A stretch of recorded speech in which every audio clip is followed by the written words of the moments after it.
Assalamualaikum warahmatullahi wabarakatuh. Selamat jumpa pemirsa TVRI Sumatera Selatan dimanapun Anda berada. Bagaimana kabar Anda siang ini? Senang rasanya saya Wimaya Rustam kembali hadir menjumpai Anda kali ini dalam podcast TVRI Bicara. Seperti biasa 30 menit kita akan membahas mengenai tema yang saya anggap ini menarik sekali, yang menjadi perbincangan di mana-mana. Langsung saja saya akan sapa narasumber saya. Sudah hadir bersama saya hari ini. Kita telah bersama Bang Muhammad Haikal Hafafah, Sekwil Asosiasi Ilmuwan Politik Indonesia, IP Korwil Sumatera Selatan. Assalamualaikum, selamat siang Bang Haikal, apa kabarnya? Waalaikumsalam warahmatullahi wabarakatuh. Sehat ya? Alhamdulillah sehat. Alhamdulillah. Terima kasih sudah hadir di studio kami hari ini. Sama-sama pemirsa TVRI. Hari ini kita akan bahas pemirsa ini yang sedang menjadi perbincangan hangat ya, yang menjadi topik menarik juga di mana-mana. Ya, ini temanya adalah dipilih rakyat atau wakil rakyat. Nah, saya mau minta komentarnya nih, kalau kita sudah berbicara mengenai dipilih rakyat atau wakil rakyat, kita udah tahu di tujuannya kemana nih arahnya kan. Kalau menurut Bang Haikal sendiri seperti apa sih? Ada yang mengatakan bahwa nantinya wacana mengenai kepala daerah yang kembali akan dipilih oleh rakyat, tidak melalui yang tidak dipilih langsung begitu, tapi mewakili kembali dipilih oleh wakil rakyat atau DPR dan DPRD. Ini juga menjadi garis bawah, ada penggaris bawahan di sini. Ini sepertinya Indonesia mengalami kemunduran demokrasi atau seperti apa? Ini kan dari kacamata masyarakat netizen yang Budiman mengatakan begitu. Kalau menurut Bang Haikal seperti apa? Iya, sebetulnya kalau kita mau jujur ya, bicara soal pemilihan DPR lewat rakyat maupun dipilih oleh DPR kepala daerahnya ini sama-sama konstitusi. Jadi nggak ada problem soal aturan. Hanya kemudian seolah-olah bahwa publik hari ini diperdebatkan soal hak pilihnya hilang gitu kan, ya kan. Nah, cuman yang perlu digarisbawahi bahwa ada dua isu di level nasional. Kalau kita mau flashback sedikit saja, pertama itu adalah putusan 135 MK yang kemarin itu kan yang dilakukan Konproludem, itu kan produknya adalah bagaimana memisahkan antara pusat dan daerah. Nah, hanya kemudian di luar daripada itu ada isu baru nih yang diproduksi oleh DPR bahwa ada wacana untuk mengembalikan DPR kepala daerah lewat DPR. Nah, perdebatan belum selesai karena ada banyak partai yang sudah gandrung kita lihat di media-media yang muncul. Ada beberapa partai, mayoritas partai menyetujui. Hanya ada satu partai PDIP yang kita lihat masih konsen menolak. Nah, kita yang pasti dari perdebatan ini kita butuh lebih banyak masukan-masukan publik karena dalam demokrasi ini kan kita akan selalu mencari bentuk ya. Selalu ada trial dalam proses demokrasi. Jadi proses ini biasa saja sebetulnya karena apa di mana ruang-ruang publik hari ini ada kemiskinan, ada isu-isu oligarki, ada isu-isu publik yang sedemikian luas itu tidak bisa diselesaikan hanya lewat apakah sepakat atau tidak saja lewat DPR ini. Itu Mbak saya kira. Tapi kalau misalnya kita melihat bahwa memang dulu kita sudah pernah melakukan ini dan bertahun-tahun kita sudah melaksanakan pemilihan langsung dipilih oleh wakil rakyat. Kemudian juga beberapa tahun terakhir ada beberapa periode akhirnya kita dipilih langsung begitu. Banyak pro kontra pada saat itu. Tapi ketika akhirnya ada wacana untuk dikembalikan lagi ke katakanlah beberapa tahun yang lalu, puluh tahun ya mungkin beberapa puluh tahun yang lalu. Ini kok sepertinya ada apa dengan demokrasi kita begitu? Bukankah kita sudah melakukan dua-duanya dan bukankah masyarakat merasa lebih dihargai ya dengan adanya one vote yang bisa one man one vote yang bisa akhirnya merasa oh ya ternyata satu suara saya ini berharga begitu. Iya, jadi kan sempat ada perdebatan di 2014 kalau kita lihat pada zaman Pak SBY. Waktu itu partai udah sepakat nih bahwa pemilu akan dilakukan lewat DPR, pilkada akan dilaksanakan lewat DPR. Hanya kemudian ada perpu oleh Presiden SBY waktu itu yang menyatakan bahwa dikembalikan lagi seperti awal bahwa demokrasi langsung kepala daerah lewat rakyat sampai dengan hari ini dan muncul lagi nih. Nah, bicara soal baik dan buruk sebetulnya seperti ini bahwa memang kita harus akui bahwa ada persoalan di penyelenggara pemilu kita, ada kecurangan di sana, ada pengawasan yang lemah, ada money politik, ada biaya yang mahal, ada konflik horizontal di bawah. Nah, semua itu kan pengen dipangkas lewat satu isu. Ya udah kembalikan aja lewat wakil rakyat nih. Nah, apakah dampak-dampak itu sudah ada kajian komprehensif ya kita belum tahu. Karena hari ini perdebatannya di level elit, belum pada level masyarakat middle ke bawah ini gitu, Mbak. Tapi kalau misalnya melihat bahwa memang kalau kembali dipilih oleh wakil rakyat, apakah memang ini tujuannya kita mendapatkan apa sih ketika kita memilih kepala daerah? Tentunya mendapatkan pemimpin yang memang benar-benar ideal begitu kan, sesuai dengan hati nurani rakyat. Apakah memang ketika kita menyerahkan kembali kepada DPRD yang dikhawatirkan masyarakat, apakah apakah memang benar-benar menyuarakan begitu loh? Apakah sesuai dengan hasilnya yang selama ini kita harapkan dengan pemilihan kepala daerah? Ya, ada dua pendapat kalau saya lihat. Saya kan nggak bisa melihat ini iya atau tidak, ya kan. Saya harus melihat ada kedua-duanya antara dua spektrum, setuju nggak setuju ini. Nah, katakanlah yang sepakat dikembalikan. Kita harus jujur bahwa memang hari ini ketika demokrasi sudah sedemikian dilebaralkan, yang berkuasa ini kan nggak yang berkuasa ini kan ada oligarki ekonomi. Karena orang mau kampanye itu butuh kos. Kepala daerah itu butuh kos, butuh funding, butuh support, ya kan? Butuh sponsor, ya kan? Nah, sementara pada saat dia memimpin dia harus kembalikan uang sponsor itu. Jadi ada uang negara yang sedemikian banyak yang dikeluarkan, ada uang sponsor juga yang harus dikembalikan. Ini kan problem nih. Nah, di tengah persoalan hari ini pada saat Prabowo 1 sampai 2 tahun awal ini kita melihat bahwa ada semacam kekhawatiran karena ada efisiensi dalam proses keuangan kita, sementara sumber pendapatan, sumber keuangan, sumber untuk mengembalikan amanat publik ini kan lewat APBD. Sementara ada efisiensi. Mungkin saja saya berpikir secara praktis atau secara pragmatis para pemimpin kita di level DPR itu berpikir ya udah kita dapat benefit di awal dengan cara kepala daerah dipilih oleh wakil rakyat, ya kan? Saya pikir itu secara pragmatis. Hanya memang yang kemudian ini kan juga menggeser satu paradigma di satu sisi dari oligarki ekonomi ke oligarki politik, ya kan? Yang bisa kita bayangkan misal begini, kalau 80% anggota DPRD itu sepakat di level parlemen memilih satu kepala daerah, yang jadi tidak ada lagi check and balances. Kenapa? Karena antara DPR dan kepala daerah yang terpilih lewat DPR itu satu suara. Bagaimana kita bisa menjelaskan proses demokrasi tanpa ada oposisi, tanpa ada kritik? Sementara mereka semuanya sama nih. Nah, itulah kemudian harus ada catatan dalam proses wakil rakyat, kalaupun nantinya akan diperdebatkan atau akan disahkan menjadi sebuah aturan yang nanti akan dikembalikan oleh kepala daerah. Jadi kepala daerah dipilih oleh DPR dengan syarat satu, bahwa civil society kita harus kuat, bahwa partai politik juga harus berbenah, proses kaderisasi internal juga harus terbaik, karena jujur kita juga harus akui bahwa publik kita hari ini semuanya dianggap sama. Suara profesor dengan suara tukang beca sama. Bagaimana mungkin dengan kondisi ekonomi kita yang sedemikian mengkhawatirkan seperti ini, kita mau bicara kondisi demokrasi yang lebih ideal? Mungkin salah satu idenya itu kenapa kemudian wakil rakyat dipilih oleh kepala daerah dipilih oleh wakil rakyat. Artinya tidak apple to apple. Jadi kalau misalnya one man one vote begitu. Iya, saya nggak mengatakan apple to apple untuk saat ini. Saya nggak bicara dalam wilayah kanan maupun kiri. Tapi ada beberapa kritik yang mau saya sampaikan, bahwa proses demokrasi kita ini dibangun atas dasar rakyat yang hari ini sedang kelaparan. Gitu loh, Mbak. Baik. Tapi kalau misalnya kita melihat dari segi kualitas dan kuantitas, kalau misalnya kita kembali dipilih oleh DPR, menurut Bang Haikal sendiri seperti apa? Kualitasnya seperti apa dan kuantitasnya seperti apa? Ini kalau kuantitas kita bicara mengenai kos tentunya tidak murah kan ketika penyelenggaraan kepala daerah. Bukan hanya calon, tetapi juga pemerintah harus menggelontorkan banyak sekali dana di situ. Seperti apa? Iya, kalau dikembalikan ke DPR, otomatis uangnya kan akan kembali ke DPR. Kalau kita mau jujur sederhana saja. Ini uang apa ini? Ya katakanlah, kita harus katakan dengan jujur, semua ilmuwan udah banyak bicara bahwa menggeser money politik dari rakyat ke DPR gitu loh. Iya kan, kita harus katakan kembali praktek lama maksudnya. Praktek lama. Katakanlah hari ini ada 7 sampai 9 parpol ya, yang katakanlah yang hari ini masih eksis di Republik ini. Nah, kalau kita bicara soal DPR, artinya kita menyerahkan Republik ini ke 9 orang ketua partai ini. Aku mau di Sumatera warnanya biru, saya mau warna kuning, saya mau warna hijau. Itu kan ditentukan oleh 9 partai politik. Ini juga jadi kekhawatiran kita ketika ini dikembalikan lagi oleh DPR. Nah, dalam konteks ini yang saya pikirkan bahwa bukan iya atau tidak, perdebatannya seperti apa dulu nih. Kita harus munculkan banyak perdebatan di level. Nah, hari ini itu nggak terjadi di bawah. Itu hanya di level elit saja. Demokrasi kita demokrasi elit, belum pada demokrasi yang. Jadi rakyat itu hanya punya satu-satunya legal standing untuk memilih, legal standing dalam demokrasi, yaitu di surat suara saja. Selesai, itu nggak ada lagi keterlibatan rakyat dalam proses bernegara kita. Nah, ini yang perdebatan ini saya kira belum clear di tengah-tengah publik kita hari ini, Mbak.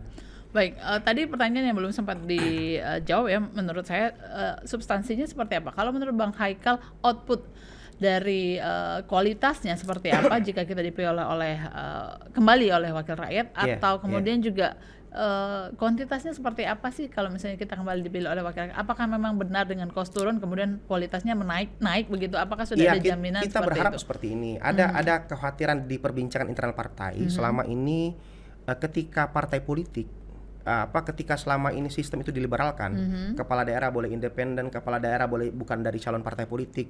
Ini kan ada istilah oligar yang masuk, ada support, ada sponsor yang masuk. Uang ini kan nggak kecil, puluhan sampai bahkan ratusan miliar. Itu semua akan dikembalikan lewat proses APBD kita. Nah, jadi hari ini partai politik tidak punya kuasa, tidak punya power untuk mengatur lebih banyak daerah-daerahnya dengan visi misi yang sejalan dengan irisan ideologinya gitu. Nah, harapannya kemudian ini dari bicara soal kualitas, harapannya kemudian ini dari versi yang pro ya, saya kira. Harapannya kemudian ketika partai politik itu diberikan kesempatan untuk memilih lewat wakil rakyat ini, dia punya kekuatan penuh nih.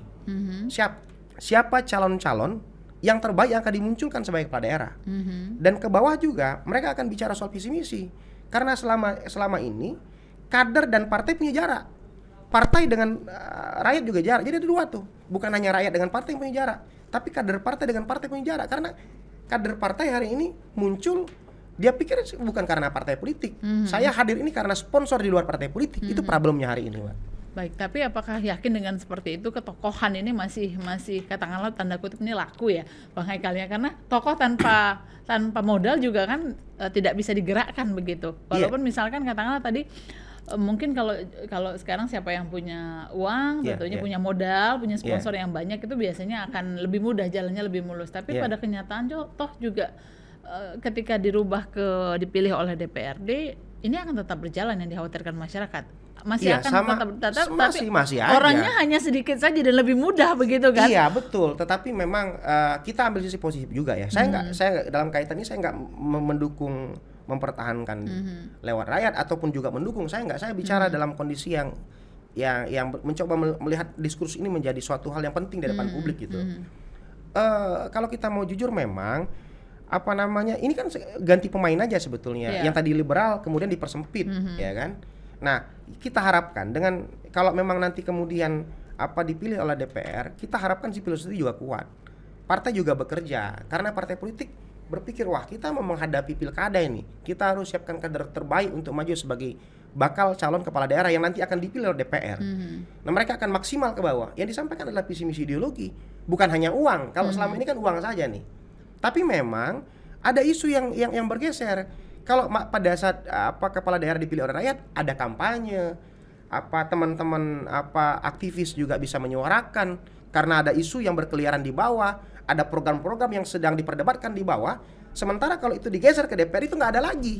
Itu problemnya nanti, Mbak. Jadi hanya berupaya untuk bagaimana caranya mengesankan atau katakanlah mengambil hati dari anggota DPR yang akan memilih yang tadi semuanya, yang tadi publik yang luas itu kemudian bergeser ke ruang sempit namanya, ruang-ruang gelap DPR inilah yang akan jadi perebutan kepala daerah, ditambah dengan deal-deal elitnya di level nasional. Dan ini juga tampaknya juga yang dikhawatirkan masyarakat, ada pemutusan hubungan antara rakyat langsung dengan kepala daerah. Biasanya kan ketika pencalonannya, apalagi ini kan pendekatan kepada masyarakat yang akan nantinya memilih langsung. Tapi ketika DPR tampaknya masyarakat justru merasa ditinggalkan dong kalau begitu. Iya, ke depan mungkin kita akan lihat akan banyak berkurang itu foto-foto di IG, foto-foto di TikTok. Kepala daerah turun. Banner sepertinya akan berkurang ya, akan berkurang karena nggak ada lagi, karena mungkin mereka akan fokus pada saat pemilihan legislatif saja. Kepala daerah nggak ada lagi nih, nggak ada lagi pasang spanduk, nggak ada lagi orang bungkus nasi padang ya kan, nggak ada lagi banner bantuan dan seterusnya, sosial dan lain sebagainya, itu akan berkurang sekali. Padahal memang katakanlah kalau dalam skema 5 tahunan itu kalau kita bayangkan itu ada 30 sampai 100 miliar per kepala daerah. Bisa katakan 50 sampai 100 miliar misal. Ada 500 lebih kabupaten kota di Indonesia ini yang itu melaksanakan pemilihan kepala daerah secara serentak, pilkada secara serentak. Dalam proses ini kan artinya ada puluhan bahkan sekian triliun yang harus diambil dari bank yang dibagikan kepada rakyat. Muter jadi ekonomi. Ya kita harus bicara dalam skala itu. Dan itu akan terjadi tuh. Nah, inilah yang kemudian perlu pikiran jernih, perlu perdebatan yang panjang, perlu substansi yang lebih mendalam. Bagaimana kemudian isu-isu ini bisa dirangkul atau diakomodir dalam sebuah sikap-sikap atau batasan-batasan yang jelas dalam proses antara pilihan lewat rakyat maupun dikembalikan diwakilkan oleh DPR, gitu Mbak. Iya, jadi kalau misalnya memang kita melihat sekarang tuh masih harus dikaji ulang ini untung ruginya seperti apa begitu ketika kita dipilih oleh rakyat, kemudian juga atau gimana caranya kalau misalnya pada suatu ketika memang keputusan memang sudah bulat bahwa kembali akan ke DPR, itu memang benar-benar apa yang kita harapkan bersama begitu. Tapi kalau misalnya substansi dari demokrasi sendiri, walaupun keduanya legal ya, keduanya dibenarkan dalam undang-undang, baik dipilih rakyat maupun oleh rakyat langsung, dipilih oleh wakil rakyat atau dipilih oleh rakyat langsung, semuanya legal. Tapi pada kenyataannya substansi demokrasinya seperti apa? Iya, saya juga mengkhawatirkan hal demikian, Mbak. Jadi kita berharap begini, bahwa ruang demokrasi yang 5 tahunan itu, kita berharap ada isu publik. Partai politik bicara ideologinya, partai politik bicara programnya, partai politik bicara visi misinya. Nah itu yang nggak ada. Hari ini kan yang ada cuma jargon-jargon, yang cuma ada lagu-lagu MBG modelnya, yang ada cuma joget-joget gemoy. Kita nggak butuh itu rakyat hari ini. Nah diskusi kita sudah sedemikian mati, sudah sedemikian nggak ada lagi isi, nggak ada lagi kualitas. Karena yang dipikir adalah rakyat publik yang mayoritas secara finansial dan secara intelektual terbelakang. Kita berhadapan pada demokrasi yang demikian. Nah kita mau jujur, harapannya kita berpikir bahwa coba kita perhatikan hari ini jujur ya, di level istana, presiden dengan seluruh kabinetnya, itu kita pengen dengar apa penjelasan tentang bagaimana kondisi ekonomi, kondisi politik, kondisi kebangsaan, nggak ada yang bicara seperti itu. Kita butuh di tahun-tahun 90-an ada Bu Mega yang waktu masih muda, ada Yusril yang masih sangat kritis, ada Pak Amin. Kita nggak dapatkan itu pada ruang demokrasi kita hari ini. Kita membutuhkan tokoh-tokoh negarawan yang bicara bagaimana seharusnya bangsa ini diarahkan, bagaimana kemudian masa depan rakyat ini dijelaskan secara konferensi. Itu nggak ada lagi karena semua sedemikian pragmatis. Nah kita pengen partai tahu bagaimana marwahnya dia ditampilkan di depan publik, kemudian publik membantai itu secara akademik atau secara kerakyatan gitu.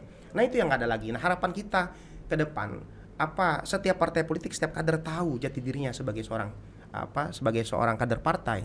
Dia tahu bagaimana seharusnya mereka berperilaku di hadapan parlemen, dalam setiap perdebatan di paripurna, dalam setiap perdebatan di ruang rapat, dalam setiap antara eksekutif dan peran check and balance benar-benar berjalan. Biar publik kita hari ini bisa tercerdaskan, karena ada 2 peran negara yang hari ini lupa. Pertama adalah untuk bagaimana mensejahterakan publik, yang kedua mencerdaskan kehidupan bangsa. Nah poin kedua ini kan nggak cukup dengan pendidikan, elit kita juga harus memberikan contoh. Nah contoh itu nggak kita dapatkan hari ini, Mbak. Apakah memang kekhawatiran masyarakat ketika kembali dipilih oleh wakil rakyat ini mempertanyakan ini kualitas wakil rakyatnya, yang apakah memang mengkhawatirkan ini justru kualitas wakil rakyatnya, apakah memang benar wakil rakyat akan memilih apa yang menjadi kebutuhan kami bagi rakyat kecil di bawah begitu? Apakah itu juga salah satu pemikiran masyarakat begitu? Iya, saya pikir demokrasi kita ini baru demokrasi elit hari ini. Sampai saat ini. Kalau kita mau jujur kan, oke lah ada pelaksanaan pemilu, Anda semua pilih ya, sekian juta masyarakat pilih ya. Tapi dengan satu syarat, bahwa elit calon kami tentukan. Mana ada rakyat milih wakil kepala daerah yang tiba-tiba muncul dari bawah, nggak ada. Ini kan kita hidup masih dalam suasana sentimen sentralisme, sentralisme pusat. Jadi pusat masih sangat punya sangat punya kekuatan yang luar biasa terhadap isu-isu daerah, sehingga hari ini semua isu daerah itu hilang, yang ada adalah isu pusat. Jadi persoalan-persoalan publik tidak pernah selesai, dia akan terus berulang tiap 5 tahun sekali. Janji ketemu janji gitu-gitu aja, nggak ada penyelesaian yang lebih baik. Jadi kalau misalnya diurai, katakanlah tadi Bang Haikal mengatakan bahwa ini 5 tahun sekali, dimulai dari janji, kemudian juga tidak terasa 5 tahun lagi sudah persiapan untuk pemilihan berikutnya, begitu kan? Iya, ini udah 2026 udah KPU RI udah mulai jalan nih. Jadi setiap partai politik hari ini sedang berpikir bahwa bagaimana mereka akan berlangsung memimpin 5 tahun lagi. Ini masih baru jalan 2 tahun, tapi setiap partai udah mulai nyusun nih. Di level pusat KPU RI udah mulai nyusun, 2027 udah akan terbentuk KPU. Dan tokohnya juga sudah digadang-gadang begitu ya. Sudah digadang-gadang. Dan kita tidak ingin perbincangan demokrasi kita hanya di level elit saja. Itu, Mbak. Jadi kita harus sabar, kita juga harus kritis, kita juga harus melihat ini tidak hanya dalam wacana hitam putih saja. Karena kalau kita jujur, masyarakat kita ini belum masyarakat intelektual. Masyarakat kita ini malah adalah masyarakat yang emosional. Jadi ketika ada kekuatan A yang kuat, dia akan ke A, ketika dia B, dia akan ke B. Dia belum ada identifikasi berpikir, belum ada kemerdekaan dalam bersikap. Itulah problem kita hari ini, Mbak. Apakah itu termasuk dari kelemahan kecerdasan dari perpolitikan Indonesia? Iya, gitu? problemnya memang itu. Karena trias politika konsep barat yang kita adopsi tentang trias politika, pemisahan antara eksekutif, legislatif, yudikatif, kalau di barat itu kan persepsinya atau pendekatannya adalah pemisahan kekuasaan. Kalau kita lain, ini bukan pemisahan tapi pembagian kekuasaan. Jadi kekuasaan cuma dibagi-bagi aja, sama-sama tahu begitu ini, ya kan? Nah, ini yang terjadi hari ini. Jadi kompleks sebetulnya persoalan publik kita hari ini. Jadi kita nggak bisa menyatakan hanya dalam satu pintu DPR atau wakil rakyat, karena ada persoalan-persoalan lain yang variabel-variabel ini juga harus kita clearkan sebelum kita bahas apakah wakil rakyat dipilih oleh wakil rakyat maupun oleh rakyat secara langsung, gitu Mbak. Kalau misalnya memang tadi Bang Haikal mengatakan bahwa kalau saat ini kita kan posisinya kita sudah dipilih oleh rakyat ya, kepala daerah. Kemudian juga sampai saat ini pun perpolitikan kita itu masih politik elit. Apalagi kalau nanti memang benar-benar kembali ke wakil rakyat, tambah jauh dari masyarakat begitu.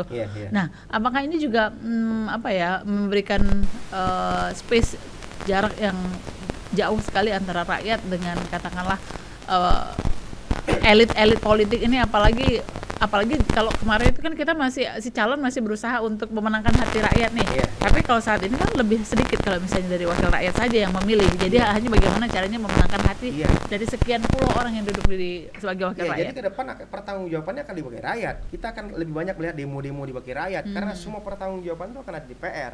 Mana nih yang Anda pilih selama ini? Nah, harapan kita kalau itu terjadi, kita pengen rakyat yang bersuara. Karena kalau misal dipilih ke rakyat, dia harus ada satu syarat lagi yang penting. Apa? Civil society yang kuat. Karena syarat demokrasi yang kuat itu harus dibangun oleh civil society yang kuat. Kelompok sipil yang terjaga secara intelektual. Nah, problemnya hari ini civil society kita lemah. Nah, kemudian kerja kita semakin banyak nih. Kalau kemudian wakil rakyat memilih secara langsung kepala daerah dipilih oleh wakil rakyat. Ini problemnya. Tapi harapan kita apapun yang terjadi ke depan, ada 3 paling tidak yang akan terjadi. Kita akan melihat persepsi, bagaimana persepsi di publik. Yang kedua, momentumnya seperti apa. Yang ketiga, eskalasinya seperti apa. Ada persepsi, ada eskalasi, ada momentum. Bisa jadi ketika DPR sudah sepakat menyepakati bahwa ini akan dipilih oleh wakil rakyat, kepala daerah ini, bisa jadi ada eskalasi yang kuat, kemudian dibatalkan. Kita nggak tahu seperti apa. Karena bicara soal politik ini bicara soal eskalasi, bicara soal persepsi, bicara soal momentum. Saya kira itu, Mbak. Tadi Bang Haikal mengatakan civil society kita itu masih lemah. Nah, ini apa penyebabnya? Kenapa? Apa sih menurut Bang Haikal sendiri kenapa dikategorikan lemah? Apa yang mendasari orang sehingga katakanlah sudah entah malas, entah tidak mau bersuara, tapi kalau misalnya berbicara tentang bersuara, sepertinya Indonesia menjadi salah satu negara yang cukup cukup lantang ya kalau misalnya bersuara, apalagi di media sosial. Kalau kita lihat hari ini kan demokrasi sosmed lah ya, atau katakan demokrasi influencer yang hari ini sedang kita saksikan, bahwa hari ini tradisi baca kita masih lemah, cara berpikir kita masih praktis, perdebatan budaya kita untuk saling mengkritisi kita masih lemah. Ada jiwa yang pahu yang perasaan nggak enak berhadapan. Nah, sebetulnya demokrasi itu syaratnya 2. Pertama, produknya, finansialnya baik. Kedua, intelektualnya, cara berpikirnya, kemudian pemahaman, historical approach-nya juga baik. Kalau ini kedua-dua ini baik, saya kira kita akan membangun satu demokrasi yang baik. Jadi kalau begitu masih cukup jauh perjalanan cukup jauh Mbak. Tapi paling enggak kita sudah mulai. Paling enggak ada satu catatan, kita konflik kita masih konsolidasi elit kita masih kuat. Jadi ketika ada konflik A, konflik B, konflik C, elit turun, ketika bertemu selesai. Nah, itu yang eratan kita sebagai anak bangsa itu masih sangat kuat. Ini aja yang masih kita harapkan sebetulnya. Sebenarnya masyarakat ini sebenarnya juga pada prinsipnya walaupun apakah dipilih rakyat ataupun juga dipilih oleh wakil rakyat, yang ingin diharapkan masyarakatnya adalah hasil yang output yang Mbak. Baik sebenarnya.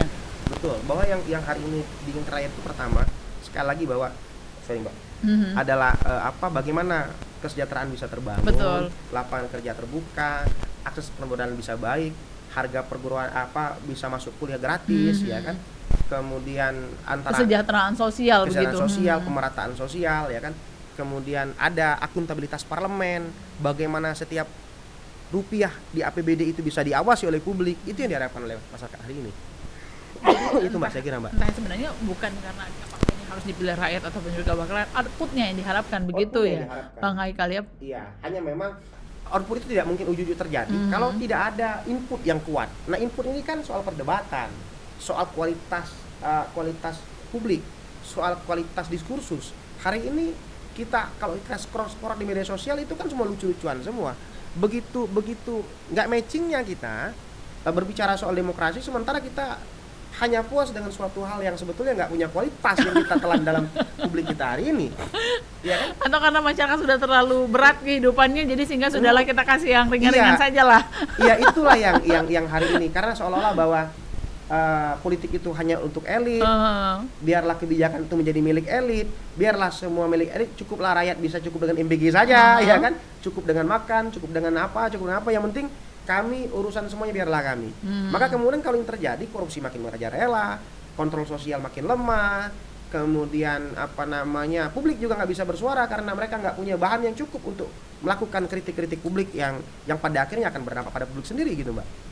Ya, baik, Bang Haikal, ini mungkin closing statement apa sih menurut Bang Haikal, apa sih untuk melihat bahwa apakah nantinya kepala daerah akan dipilih rakyat atau juga wakil rakyat, ini adalah proses kedewasaan dalam demokrasi di Indonesia, begitu ya. Betul. Untuk mencapai proses kedewasaan demokrasi ini, apa yang harus dipahami kembali, tidak hanya oleh wakil rakyat yang nantinya mungkin ini akan memilih, ataupun juga apapun ceritanya, mereka adalah wakil kita, begitu, wakil kita. Dan rakyat juga tentunya harus cerdas dalam berdemokrasi, begitu, menerima, tapi tentunya punya kontrol yang jelas terhadap apa yang dilakukan oleh elit-elit. Seperti apa? Yang mau sampaikan begini, bahwa kerja demokrasi itu bukan kerja sendirian. Ya, kerja demokrasi itu bukan hanya urusan parlemen dan eksekutif saja. Jadi partai politik hari ini nggak bekerja, saya katakan. Tidak bekerja. Kenapa? Kalau dia hanya bekerja 5 tahun sekali, 6 bulan sekali menjelang pilkada saja. Sebelum itu nggak bekerja mereka. Yang seharusnya mereka turun ke bawah, menyampaikan visi misi partai.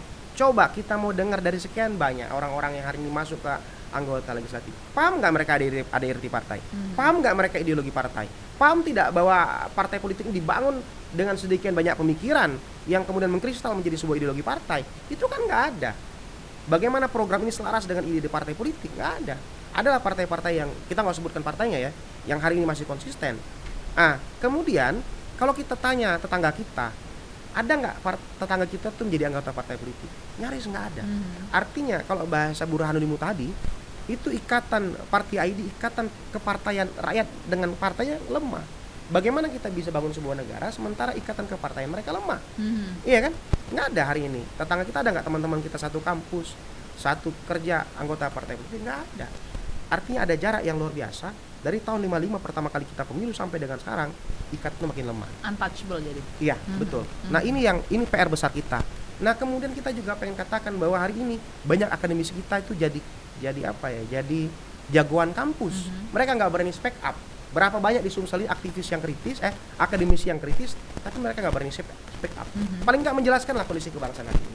Banyak aktivis yang pintar, tapi mereka sporadis. Nah, harapan kita ada tercipta konsolidasi, ruang temu yang lebih kuat antara politisi, antara aktivis, antara akademisi ini bisa membangun satu ekosistem intelektual yang baik. Saya kira itu, Mbak. Baik, terima kasih sekali Bang Haikal. Ini 30 menit sepertinya kurang waktunya. Siap, ya. Makasih, Mbak.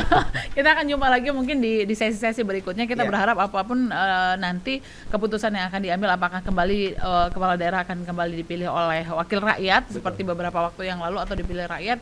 Apapun yang ceritanya, kita berharap, rakyat juga berharap bahwa siapapun nanti, bagaimanapun mekanismenya, outputnya, pemimpin kita, kepala daerah kita itu menjadi kepala daerah yang memang benar-benar diharapkan oleh rakyat, begitu, punya kualitas yang baik, begitu ya. Amin. Baik, terima kasih sekali Bang Haikal, terima kasih pemirsa Anda sudah menyaksikan kami di TVRI podcast TVRI Bicara. 30 menit sudah kebersamaan kita. Akhirnya saya Maestro pamit undur diri dari hadapan Anda. Sampai jumpa dan wassalamualaikum warahmatullahi wabarakatuh.